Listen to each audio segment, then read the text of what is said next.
Seuntuk baca komen korang pada 2012. Kan hari tu aku ada tanya korang selalu berbuka dekat mana?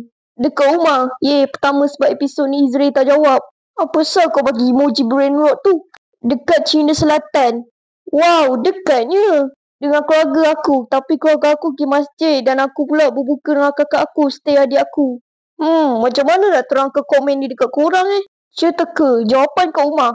Belum jawab lagi, dah bagi jawapan dah. Dekat rumah, lepas makan nyanyi the backflip. Apalah kau ni, orang lain solat, kau pergi backflip. Aku berbuka kat atap. Pelik, tak pernah aku tengok orang lain berbuka kat atap. Berbuka dekat rumah, lepas tu sambung makan kat surau. Tak kembung ke perut tu? Aku buka puasa kat dalam tanah. Seram pula aku tengok komen ni. Dekat rumah, tapi masa tu perut nak meletup sebab makan banyak sangat. Jangan ditiru. Siapa suruh kau makan banyak? Biasanya waktu berbuka aku makan yang gunting. Aku tanya kau berbuka kat mana? Bukan pasal makanan yang kau makan. Saya dengan kamu. Jangan nak macam tu. Izri tu kepunyangan aku lah. Aku kat tai hidung. Geli pula aku tengok komen ni. Kat rumah, tak pun atas kereta. Asal tak bawah kereta je. Berbuka dekat rumah lah kot, dalam jamban. Nak senangkan kerja ke tu? Dekat rumah, baca komen ni. Dah komen 3 kali tak baca pun. Ajuk. Kesian, 3 kali tak kena baca.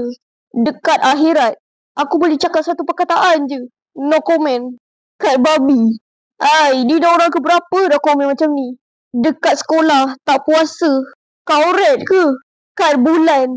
Fuyo, dah jadi angkasawan. Aku selalu berbuka kat awan. Alhamdulillah, tak terjumpa Yapin. Buka ajaran tu dah tak popular ke? Aku berbuka kat rumah kau.